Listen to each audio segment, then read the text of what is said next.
She spent a summer building houses in Calcutta, where she met my dad, Sanjay.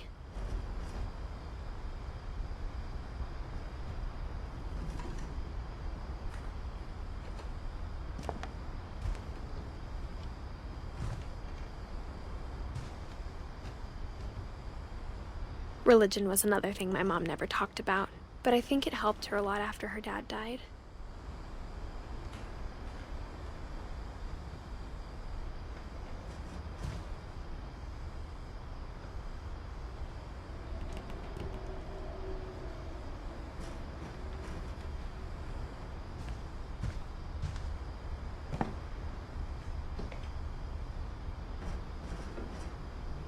My mom moved to India a week after graduation and got a job teaching English.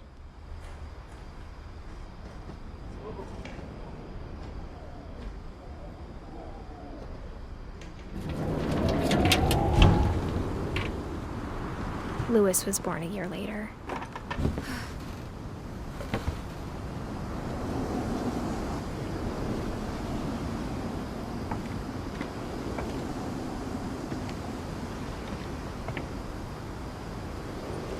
When my dad died, I don't think Mom knew where else to go.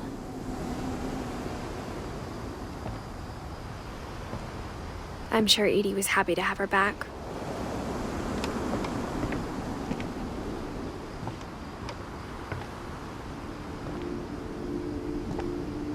The house had to get a little bigger, but Edie was used to that.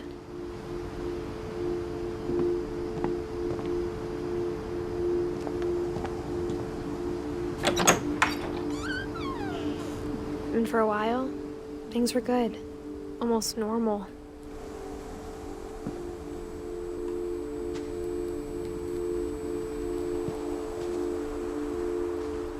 But it didn't last.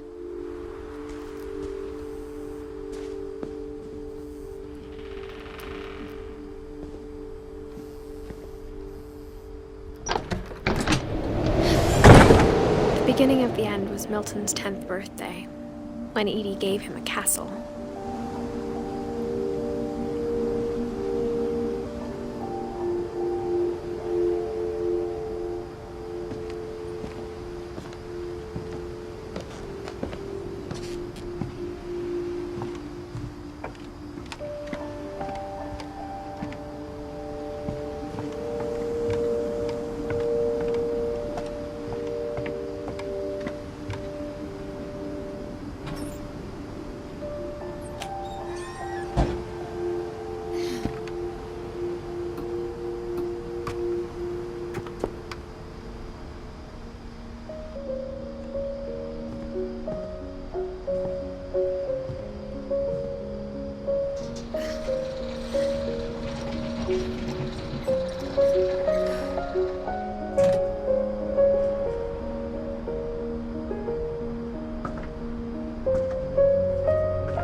Milton Finch in The Magic Paintbrush.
I was 4 when Milton disappeared.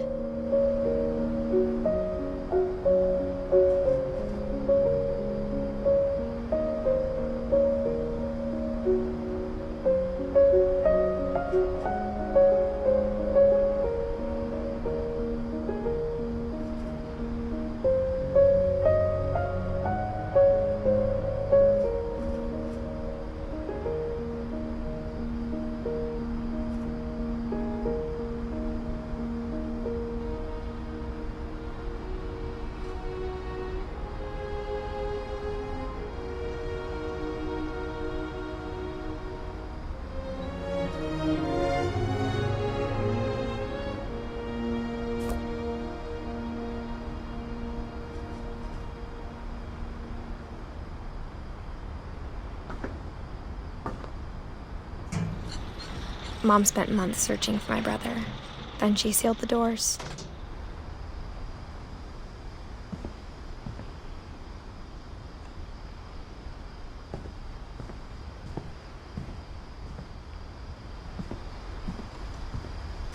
Whatever Milton had found in the house, Mom didn't want it getting out.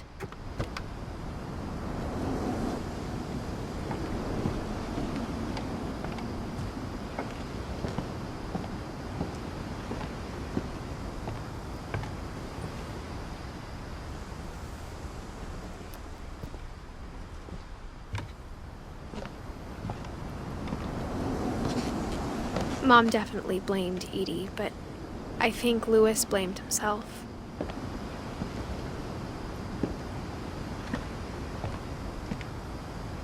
After he graduated, he just spent more and more time in his room, until Mom got him a job at the cannery.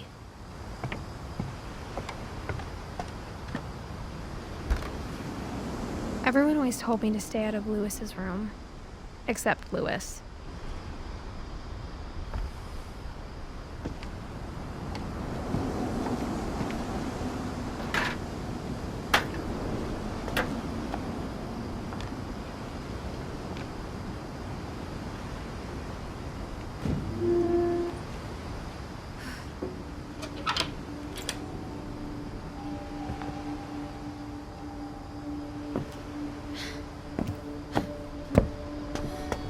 Lewis's room smelled very, very familiar. That part of him lived on.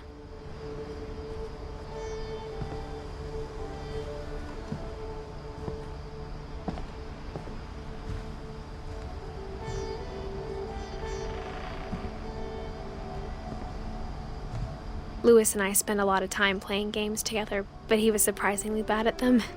He died a lot.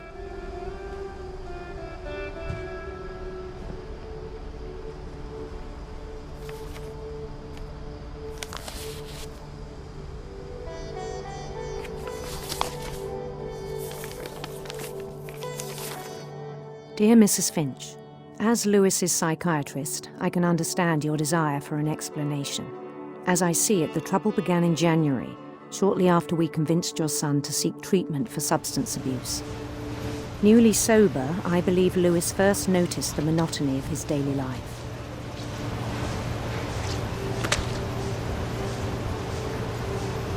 He kept working at the cannery.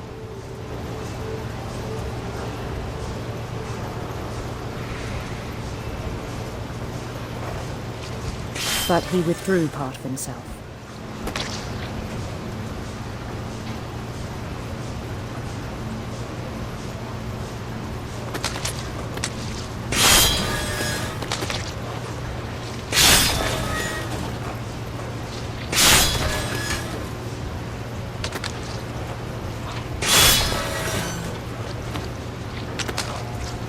In our sessions, I saw the same behavior.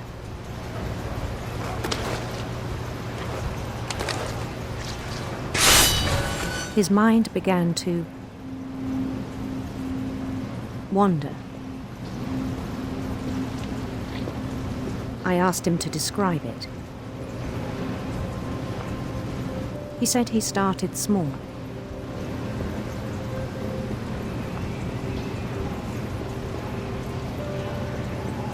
Imagining a labyrinth. He'd feel his way about. Then something moved. Bats and toads.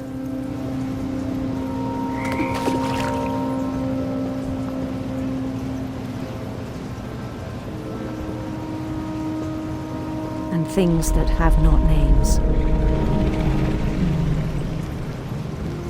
He knew it was all in his head.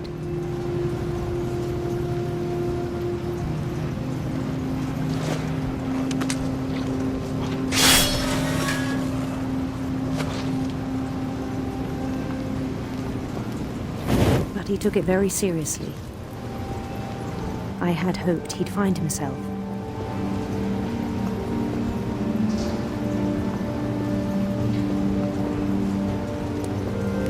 But he found something more.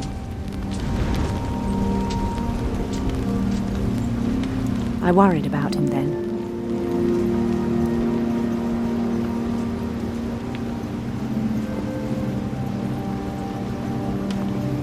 Daydreaming at the cannery,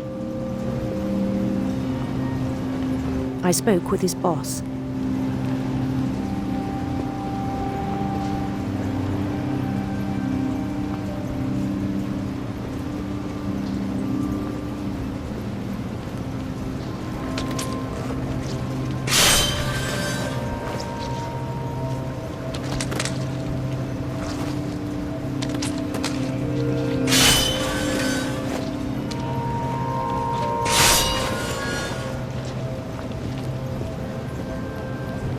But he said Lewis had become a model employee. Methodical, tireless, focused.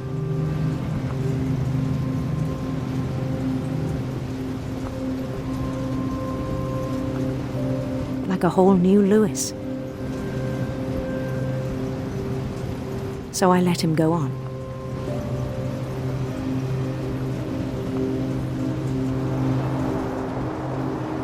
I even encouraged him. It seemed very promising at first. He told me he'd made a new friend.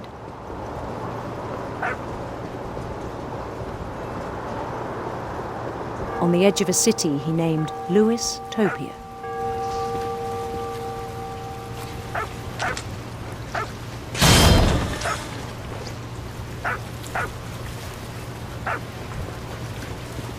He built the city up slowly, brick by brick. Then he made musicians.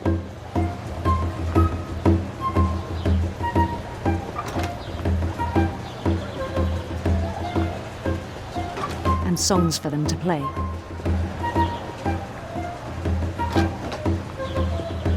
He talked about starting a band. And he was always humming something. Every day his imagination grew stronger.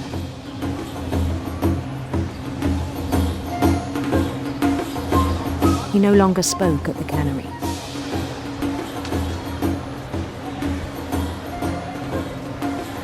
But his chopping was as reliable as ever. Then one day it struck him.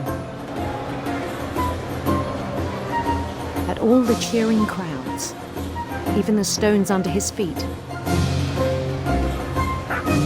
were all in his imagination, so he could do whatever he wished.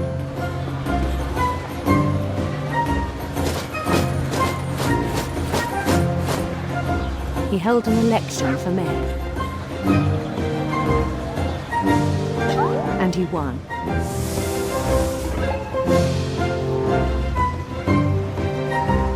They begged him to stay, but his mind was already wandering.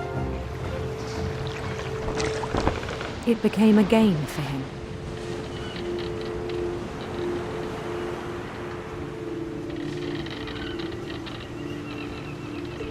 He'd conquer a city, then immediately push on. New Louisville.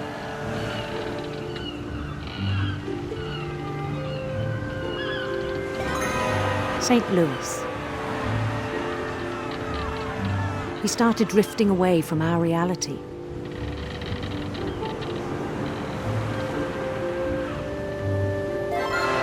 Minneapolis. Until one day he forgot to go home from the cannery. Even as his mother pleaded with him, part of Lewis kept sailing on.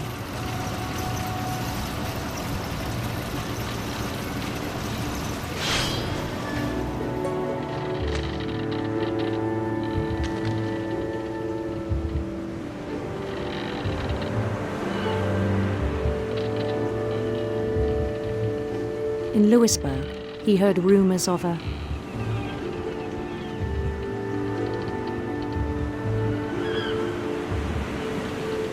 beautiful prince.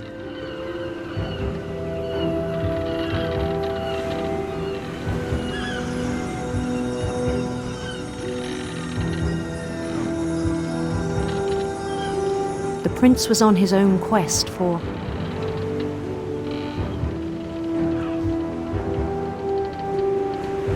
sinister serpents.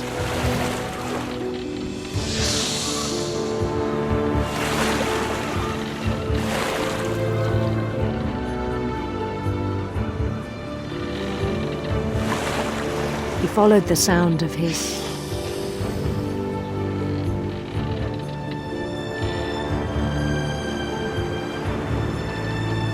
electric sitar.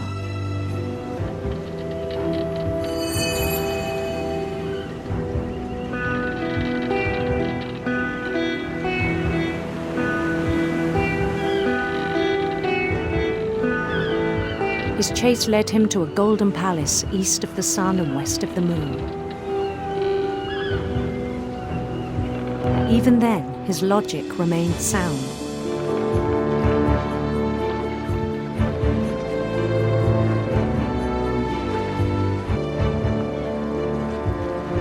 He knew the world was all in his imagination.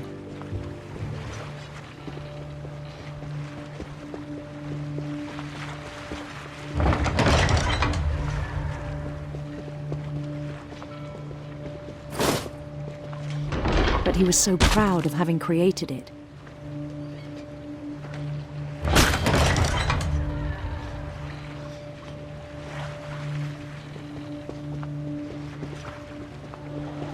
In his own eyes, he'd become something greater than a king.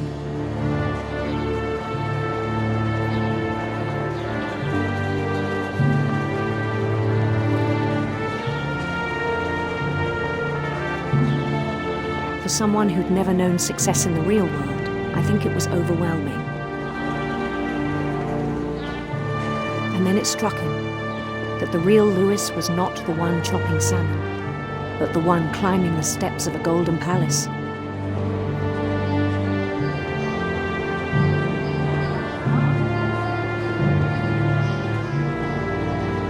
My imagination is as real as my body, he told me. It was hard to argue with him.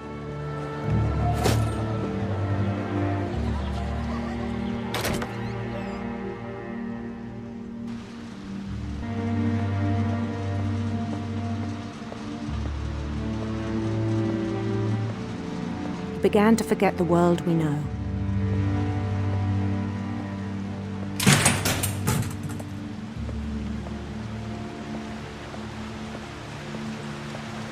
I think it pained him to remember Lewis, the cannery worker.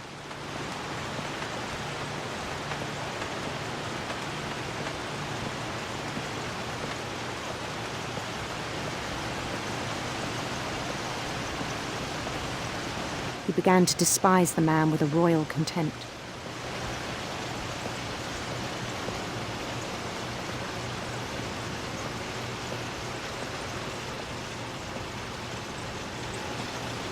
I still thought I could save him.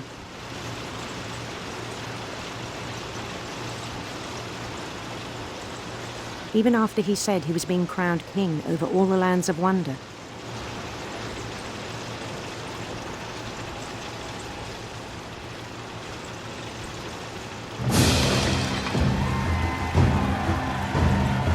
The palace would be packed with his companions.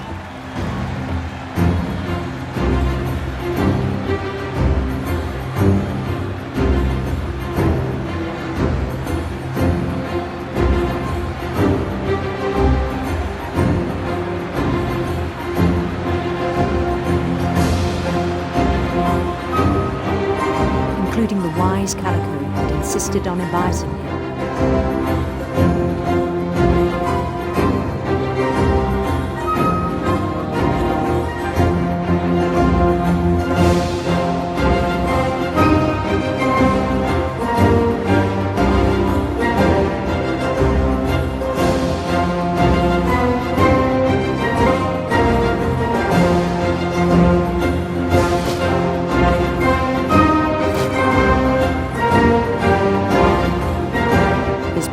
Waited, holding his crown.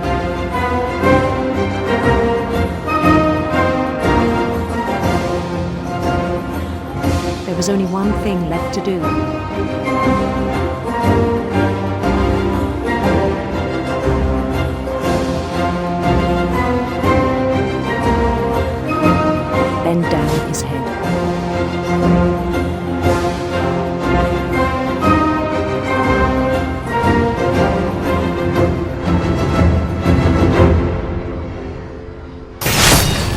rest I think you know. Mrs. Finch, your son was a kind man who will be missed by all of us who knew him.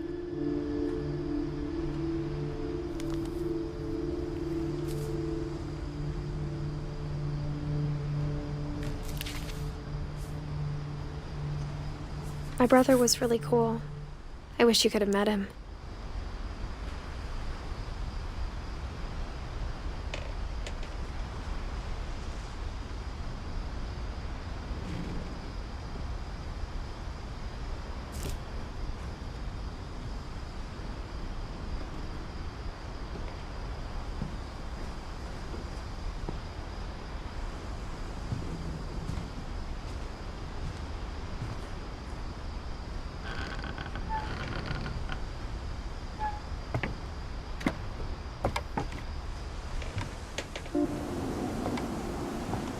On the way back from Lewis's funeral, my mom told me to start packing. She waited until the day before we left to tell Edie. I'm not sure if she wanted to make it easier or harder.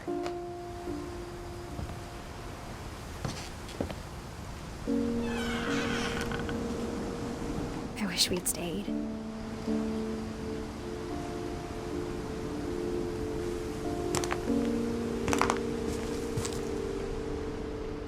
But I understand why we left.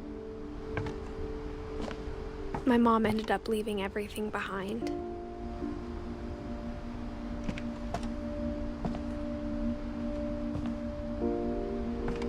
What happened that night had been coming for a long time. Maybe it should have come sooner.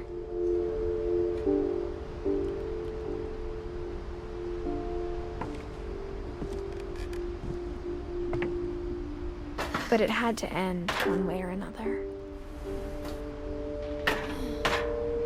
All that's left now is to tell you about that last night.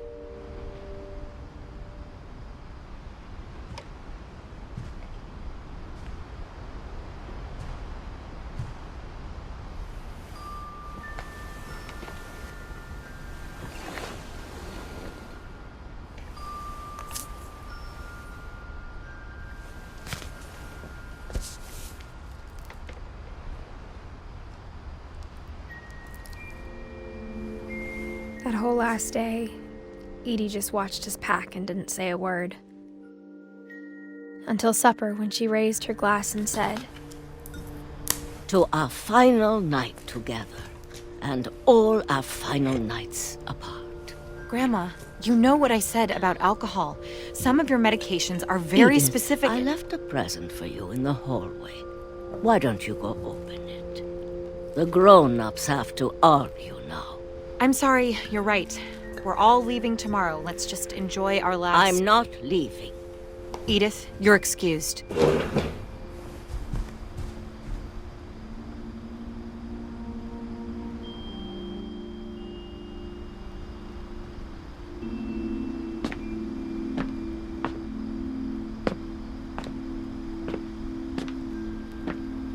the power had been shut off that morning, but Edie always had plenty of candles.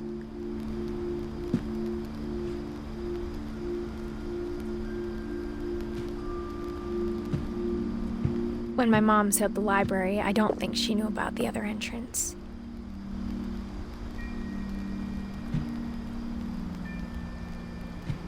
Or that Edie had a key to it.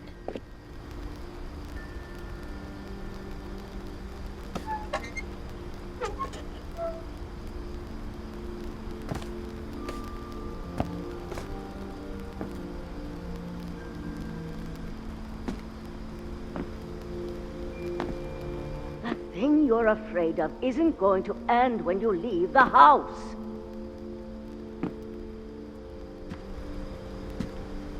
Edith has a right to know these stories. My children are dead because of your stories. I think it's best if Edith and I leave tonight.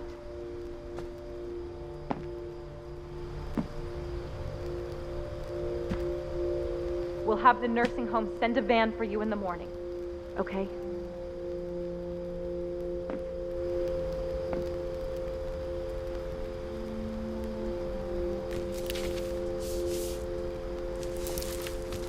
Dear Edith, there's so many stories I wish I could tell you, but there's only time for one. This is about what happened on the night you were born. That night, the tide went way, way out.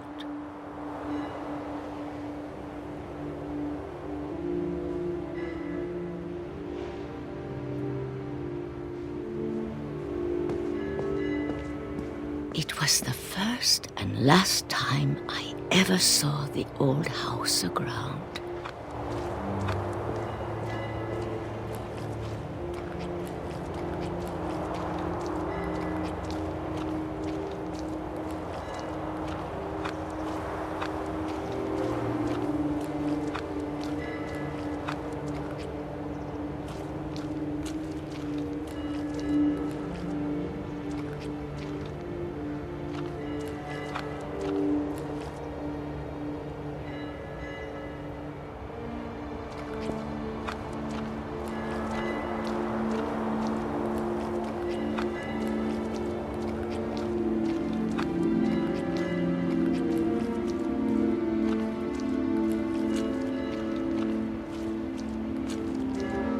God, it smelled awful.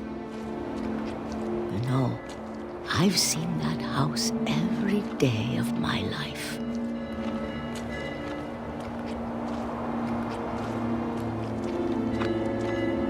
But I never thought I'd go back to it.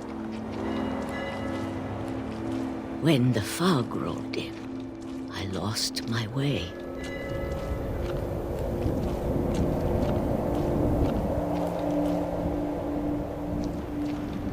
I got turned around.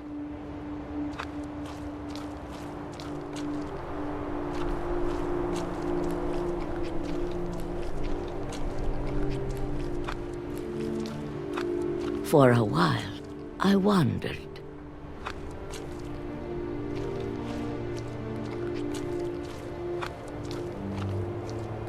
I started seeing things.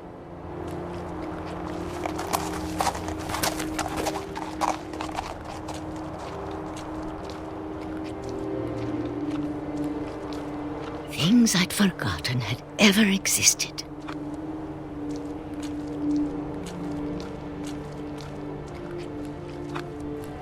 But when I saw them, they felt like old friends. That night, a lot of things came back to me. Or maybe I came back to them.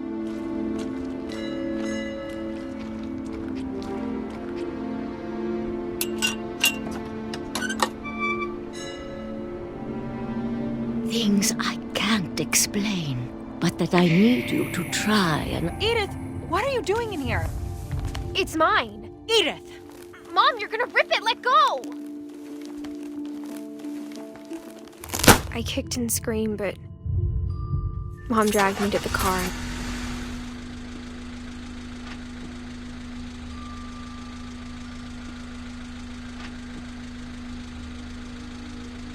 I never saw Great-Grandma Edie again.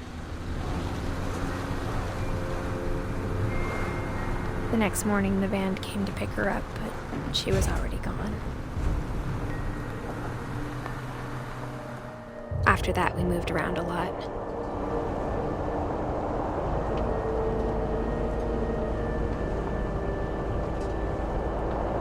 We both tried to make the best of it.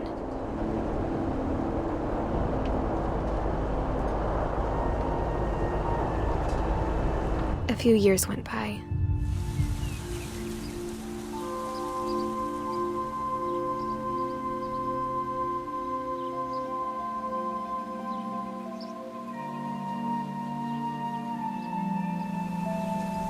My mom didn't like to talk about it,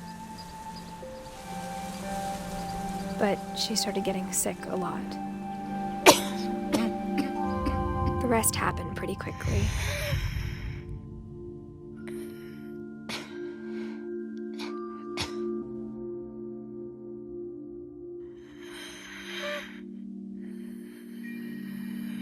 She got better for a while,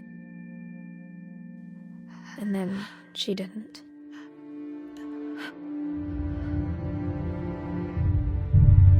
And then I was alone.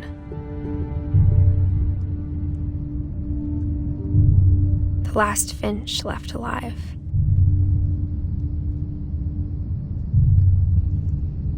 Until I found out about you. I'm still not sure what to tell you about all this.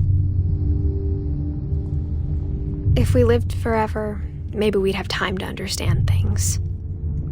But as it is, I think the best we can do is try to open our eyes.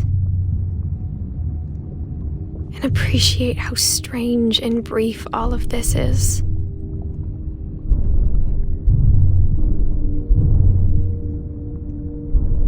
This journal was supposed to be for you.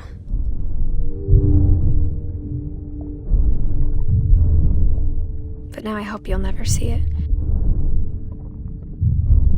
I just want to meet you and tell you all these stories myself. But I guess if you're reading this now,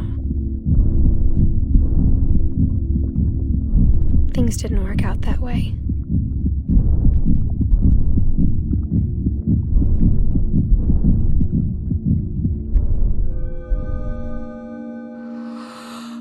This is where your story begins. I'm sorry I won't be there to see it. It's a lot to ask, but I don't want you to be sad that I'm gone. I want you to be amazed that any of us ever had a chance to be here at all. Good luck.